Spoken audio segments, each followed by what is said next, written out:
Live from the BDN Studios, it's Bang and Dang. That's awesome. If you don't like that, then You ain't black. Welcome back to Battle of the American Civil War, where we're here winding down the month of March of 1865, getting closer and closer to the old surrender, which is about a month away now. It's over. 3 battles of the Carolinas campaign right here. Almost wrapping up the Carolinas with the battles of Averasborough, Bentonville, and Fort Stedman. Fort Stedman, Virginia, which is part of the Siege of Petersburg. All right, so we got 2 Carolinas campaign, and then we head to Virginia for Fort Stedman. All right, before we get in there, you already know the deal. Go check out our YouTube at Bang Dang Network, where you get this show, plus our battles, or our Outlaws and Gunslingers, plus our new debate show that's exclusive to YouTube.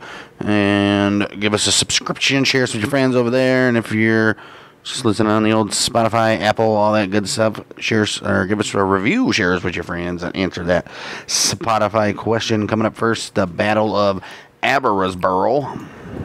I think I'm saying that right. Averasborough, March 16th, 1865, in Harnett and Cumberland counties, North Carolina, as part of the Carolinas campaign. Union Major General William T. Sherman was moving his army north towards Goldsboro in 2 columns. The right column of the Army of Tennessee was under the command of Major General Oliver Howard. The left column, Army of Georgia, was under the Major General Henry Slocum. Confederate General Joseph E. Johnston sent Lieutenant General William Hardee's corps to attack Slocum's left wing while it separated from the rest of Sherman's forces. Slocum's troops, they had crossed the Cape Fear River at Fayetteville and were marching up the Raleigh Plank Road near Averasborough. They encountered Hardee's corps. On the morning of the 16th of March, troops of the Union 20th Corps under Major General Elphius Williams, driven back by a Confederate assault. Reinforcements arrived. Union forces counterattacked and drove back 2 lines of the old Rebs, but they were again stopped by a 3rd line. This time, units from Major General Jefferson C. Davis's 19th Corps, they began to arrive on that battlefield. Outnumbered. 14th Corps, but yeah. Right. Outnumbered and in danger of being flanked, Hardee's troops withdrew. This battle was fought on the grounds of Oak Grove near Irvine, North Carolina. Okay. Lebanon was used as a hospital. Lebanon, North Carolina? Yeah. Is that a place? Yeah. I guess so.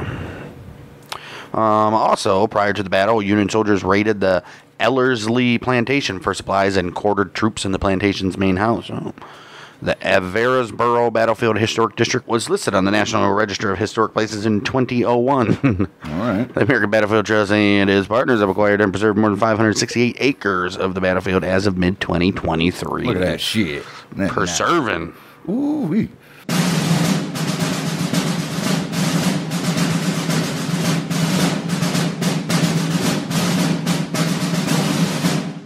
Moving on, Battle of Bentonville, March 21st, 1865, of course, fought in Johnston County, North Carolina, near the village of Bentonville, obviously. It was the last battle between the Western Field armies of William T. Sherman and Joseph E. Johnston. Yes, sir.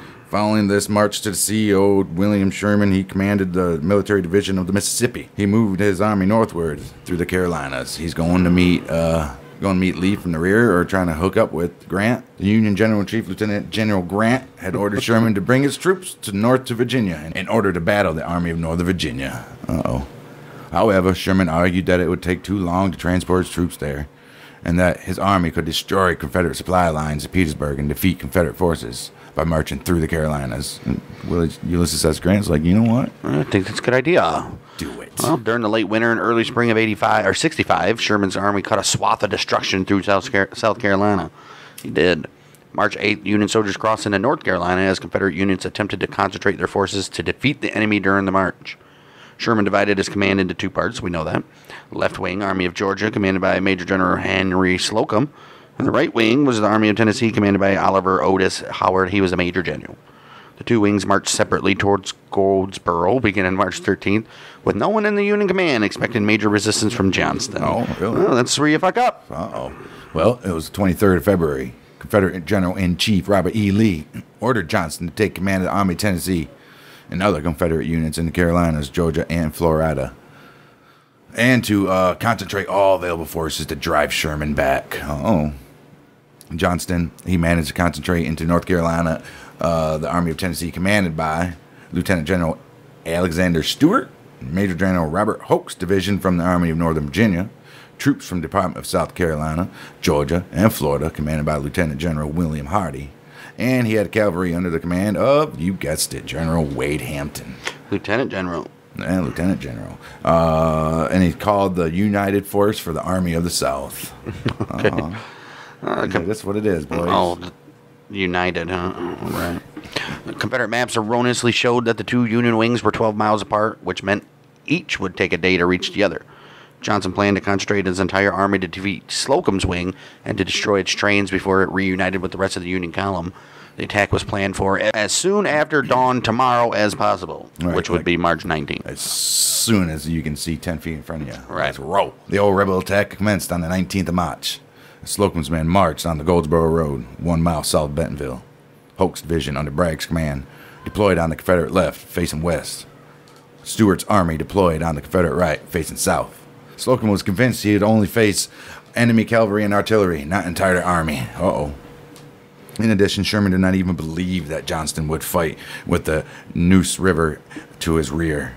Therefore, Slocum initially notified Sherman that he was facing only cursory resistance near Bentonville and did not even require aid. Okay. Like we said, believing he faced only cavalry, Slocum attempted to brush aside the Confederates by attacking with the 1st Division of Brigadier General William Carlin from the 14th Corps, but this attack was driven back. Slocum then deployed his divisions in a defensive line with Carlin's division on the left, Brigadier General James Morgan's 2nd Division on the right, and two 20th Corps divisions in support in order to delay the Confederates long enough to allow the rest of his wing to arrive. Okay. None of the divisions, except for Morgan's, constructed strong breastworks, which were further compromised by a gap in the center of the Union line. Ooh, you can't have that gap. Lafayette McLaw's division from Hardee's command was approaching the Confederate positions at the time of the Union attacks. Due to Bragg's concerns about a flanking attack on Hoke's left, McLaws was ordered to deploy the Confederate left flank. After noon, Hardee, he arrived with the division of William Taliaferro, which was deployed behind the Army of Tennessee. Hardee was then placed in charge of the whole Confederate right wing. It looked like a picture, and our distance was truly beautiful. But it was a painful sight to see how close their battle flags were together. Regiments being scarcely larger than companies, and a division much larger than a regiment should be.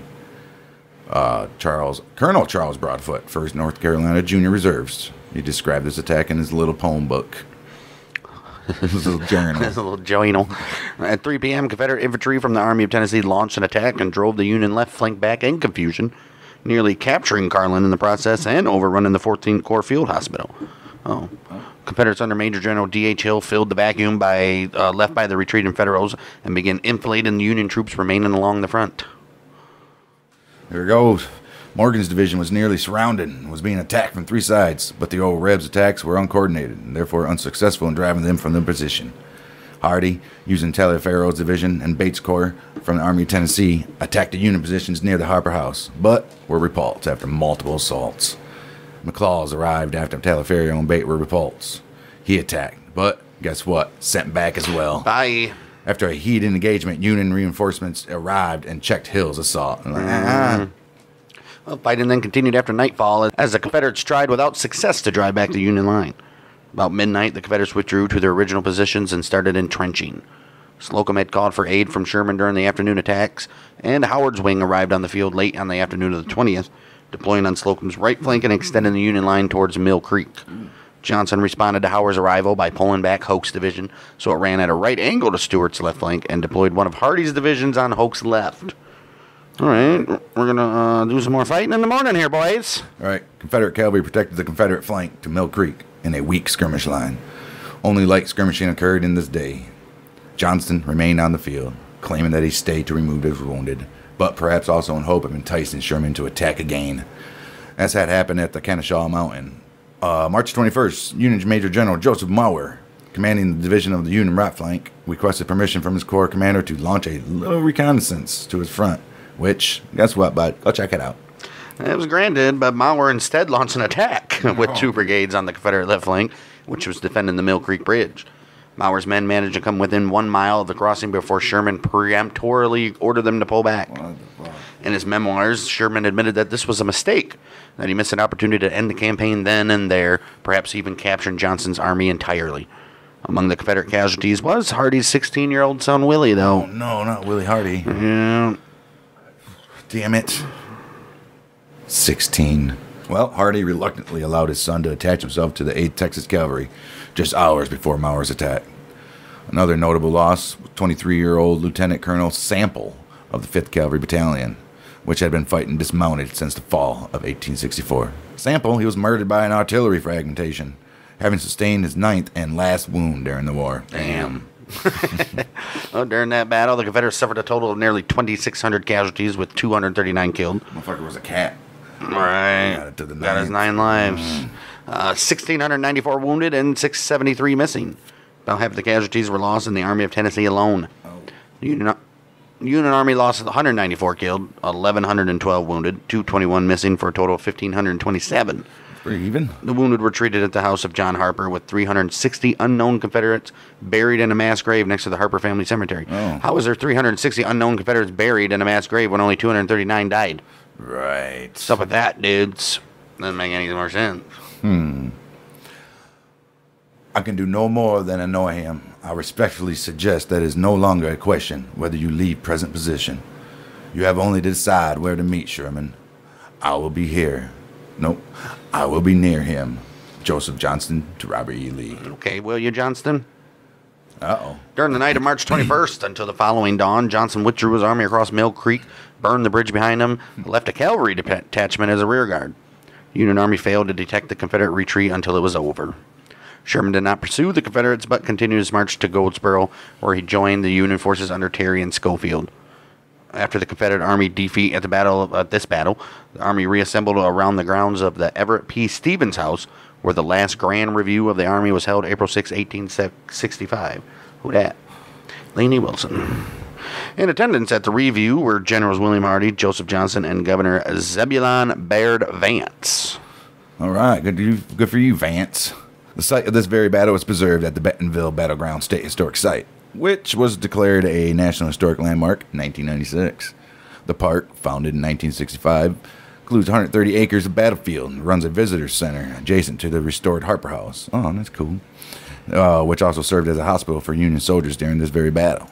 The Bentonville Battlefield Historical Association and the American Battlefield Trust and its partners, they also own portions of the battlefield not included in the state park, including 1,924 acres by the Trust alone. The Trust and its partners, including the Historical Association, have acquired and preserved more than 2,063 acres of the battlefield and more than 55 separate acquisitions since the year of 1990. I don't get why they say more than and then do like a precise number. Is it 2,064 acres then, or what? So dumb. Just a little bit more. All right.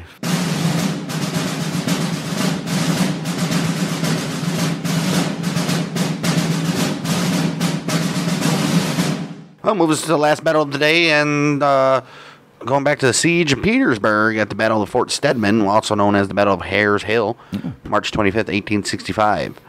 During March of 1865, Confederate General Robert E. Lee continued to defend his positions around Petersburg, but his army was weakened by desertion, disease, and shortage of supplies.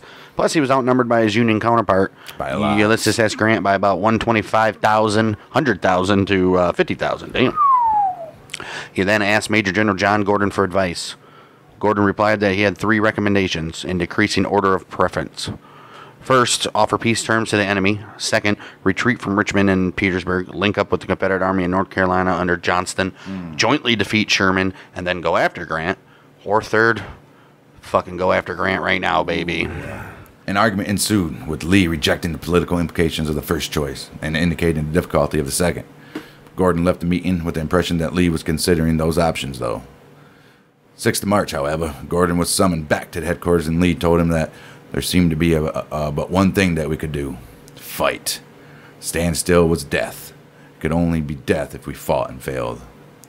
Gordon, he later wrote in his memoirs that he labored day and night at his exceedingly grave and discouraging problem, on the proper solution of which depended on the commander's decision as to when and where he would deliver his last blow for the life of the Confederacy. Oh, shit. She's getting real now. He worked on his plans until March 23rd and decided to recommend a surprise attack on the Union lines that would force Grant to contract his lines and disrupt his plans to assault the Confederate works, which, unbeknownst to Lee and Gordon, Grant had already ordered for March 29th. Gordon planned a pre-dawn assault from the Confederate stronghold known as Colquitt Salient against Fort Stedman, one of the fortifications in Union lines that encircled Petersburg. That was named for Griffin Stedman, a Union colonel from Connecticut, who had been killed in the vicinity August of 1864. All right, good for you guys. All right, good for that son of a bitch. It's one of the closest spots to the old rebel works. There were fewer wooden cheval de frise obstructions protecting it, and a supply depot on the United States Military Railroad was less than a mile behind the fort. Directly after capturing Fort Stedman and its artillery, Confederate soldiers would move north and south along the Union lines to clear the neighboring fortifications and make way for the main attack, which would lead to the main Union supply base of City Point. Also, Ulysses S. Grant's headquarters, which is about 10 miles northeast where the Appomattox River joins the James. Okay, the assault force was 3 divisions of Gordon's 2nd Corps under Brigadier General Clement Evans, Major General Brian Grimes, and Brigadier General James Walker. 2 brigades from the 4th Corps, divisions of Major General Bushrod Johnson, which was under Brigadier Generals Matt Ransom and William Wallace. They were in close support, and 2 brigades from Major General Cadmus Wilcox, 3rd Corps Division in reserve. Lee had also ordered the division of Major General George Pickett of the 1st Corps to move from its position north of the James River in time to join the action. Where's old Georgie been? All right. This represented almost half of Lee's infantry of the Army of Northern Virginia. 11,500 men from Gordon's Corps and Bushrod Johnson's division, 1,700 of Wilcox's men nearby, and 6,500 from Pickett moving up. Major General W.H.F. Rooney Lee's cavalry division was designated to exploit the expected infantry breakthrough. Opposing them were the Union 9th Corps, commanded by Major General John Parke, defending the first 7 miles south from the Appomattox River, and manning in Gordon's front from north to south, artillery batteries 19 and 10, or 9 and 10, Fort Stedman, and batteries 11 and 12. Well, Parke's 3rd Division under Brigadier General John Hartramp was in reserve behind the lines. While Major General George Meade was away at City Point with Grant, Parke was the acting commander of the Army of the Potomac, but he would not realize that until after Gordon's attack started. Oh, jeez. How do you leave Meade and not tell anybody and put somebody in charge while you're gone there, buddy? Gordon's attack started at 4:15 a.m. Lead parties of sharpshooters and engineers masquerading as deserting soldiers headed out to overwhelm the Union pickets and to remove obstructions that would delay the infantry advance. They were followed by 3 groups of 100 men assigned to storm the Union works and stream back into the Union area, which was the rear. These men relied on surprise and speed. They carried unloaded muskets so that no one would accidentally fire and alert the enemy. Damn, that sucks. The main thrust was between batteries 11 and 10, with one group moving north for battery 11 and the other 2 for 10 and Stedman. The movement achieved complete surprise like they wanted.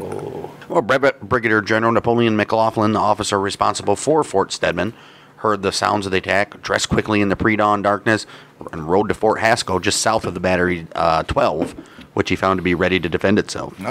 As he moved north, McLaughlin ordered battery 12 to open fire on battery 11 and ordered a reserve infantry regiment, which was the 59th Massachusetts, to counterattack, which they did with fixed bayonets, and they briefly recaptured battery 11. Assuming that he had sealed the only breach in the line, McLaughlin rode into Fort Stedman. Oh, jeez. He recalled, "I crossed the parapet and meeting some men coming over the curtains, whom in the darkness I supposed to be part of the picket. I established them inside the work, given directions with regard to position and firing, all of which they were instantly obeyed." Oh, here we go. He suddenly realized that the men he was ordering were Confederates, and they realized he was a Union, and then they realized he was a Union general, capturing him. Jeez. He was taken back across no man's land and surrendered his sword personally to Gordon. Gordon soon arrived at Fort Stedman and found his attack had so far exceeded the most sanguine expectations. Within minutes, batteries 10, 11, retaken from the 59th Massachusetts, and the 12th and Fort Stedman had been seized, opening a gap nearly 1,000 feet along in the Union line. Confederate artillerists under Lieutenant Colonel Robert Striblin, they used the captured guns in Stedman and Battery 10 to open up and enfilading fire on the entrenchments to the north and south, just fucking lighting them up. Well, the attack began having difficulty, though, at the Battery 9 to the north, where the Union troops formed a battle line, and the Confederates were too confused by the maze of trenches to attack it effectively. Gordon turned his attention to the southern flank of his attack at Fort Haskell, against which he launched his division under Clement Evans. The defenders successfully employed canister rounds from 3 cannons, halting the assault. The Confederate artillery from Colquitt's salient began bombarding Fort Haskell, and the Federal field artillery returned fire along with the massive siege guns in the rear. Oh, shit. Here we go. When the Union flag was knocked down, the Union gunners assumed that it had fallen to the Confederates, opened fire on their own men. Volunteers were found to raise the flag again, and 4 of them were killed before the Federal artillery ceased fire. Shit.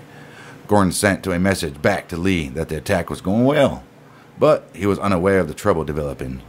His 3 100-man detachments were wandering around the rear area in confusion, and many had stopped to satisfy their hunger. They did that with captured Federal rations. The cavalry had not found an avenue through which to advance into the rear yet. Pickett's division had such difficulty with rail transportation that only 3 of its 4 brigades departed on schedule, and they did not arrive until midday, too late to take part in the battle at all. And the main Union defense force was beginning to mobilize. Parke acted decisively, ordering Hartranft's reserve division to close the gap, while his reserve artillery under Colonel John C. Tidball took up positions on a ridge east of Fort Stedman and began shelling the Confederates. Hartranft, in the words of historian Noah Andre Trudeau, was a man possessed from the instant he received word that Fort Stedman had fallen. Hartranft worked fiercely to limit the Confederate penetration, and once that objective had been achieved, to eliminate the pocket. Finding that Major General Orlando Wilcox, Parke's 1st Division commander and a more senior officer, was preparing his headquarters to withdraw, Hartranft was able to convince Wilcox to yield tactical command, and he organized defensive forces that completely ringed the Confederate penetration by 7:30 a.m., stopping it just short of the military railroad depot, which was Meade Station. Okay. Well, the Union artillery, aware that the Confederates occupied the batteries and Fort Stedman, launched punishing fire against them. Gordon, who was in Fort Stedman, realized his plan had failed when his lead men started returning and reported remarkable Union resistance. With permission from Lee, who had arrived to watch the battle, Gordon scrambled to get his forces back to safety. By 7:45 a.m., 4,000 Union troops under Hartranft were positioned in a semicircle about 1.5 miles ready to counterattack. Here we go. A messenger arrived with word from Parke to delay the attack while reinforcements came up from the 6th Corps. But Hartranft ordered his line to charge anyway. He wrote after the battle, "I saw that the enemy had already commenced to waver, and that success was certain. I, therefore, allowed the line to charge. Besides this, it was doubtful whether I could have communicated with the regiments on the flanks in time to countermand the movement. The retreating Confederates came under Union crossfire, suffering heavy casualties. Their attack had failed. Fort Stedman recaptured by a squad from the 208th Pennsylvania." Look at that. Good for you, Bluecoats. A distinguished visitor came close to witnessing the action on March 25th. No. Abraham Lincoln was conferring with General Grant, and a division-sized review parade was scheduled nearby for that morning. Because of the Confederate attack, the review was postponed until that afternoon. Okay. A Confederate prisoner was amazed to see the general and president so soon after what he considered a massive attack. He said, "They're riding by us, seemingly not the least concerned, as if nothing had happened." Oh, jeez. He and his fellow prisoners took note of this self-confidence, and with one accord agreed that our cause was lost. Lincoln had telegraphed to Secretary of War Edwin Stanton that morning. "Arrived here, all safe, about 9 p.m. yesterday. No war news. Robert just now tells me there was a little rumpus up the line this morning, ending about where it began." A little rumpus, huh? Yeah, Robert is Lincoln's son. Right. He serves as an aide to Ulysses S. Grant. Well, the attack on Fort Stedman turned out to be a 4-hour action with no impact on the Union lines. The Confederate Army was forced to set back its own lines as the Union attacked further down the front line. Right. To give Gordon's attack enough strength to be successful, Lee had weakened his own right flank. The 2nd Corps and the 6th Corps seized much of the entrenched Confederate picket lines southwest of Petersburg, but found the main line still well manned. Union advance prepared the ground for Grant's breakthrough attack, which would come here in a couple weeks in the 3rd Battle of Petersburg, April 2nd, 1865. There we go. Union casualties in the Battle of Fort Stedman: 1,044, 72 moited, 450 wounded, 522 missing or captured. Old rebel casualties considerably heavier, with 4,600 killed, 2,400 wounded, 1,000 missing or captured. But more seriously, the Confederate positions were weakened and irreplaceable. More seriously? Right. More seriously than, people dying. Right. And irreplaceable men lost. Oh, there you go. Oh. After the battle, Lee's defeat was only a matter of time. Right. His final opportunity to break the Union lines and regain the momentum was gone. The Battle of Fort Stedman was the final offensive action of the Army of Northern Virginia. 1 week later, the Union Army broke the Confederate lines, ending the Richmond-Petersburg campaign. Immediately following, Appomattox Campaign, and the final surrender of Lee's army on April 9th. Yep, it's over with for these guys, man. Just give it up now.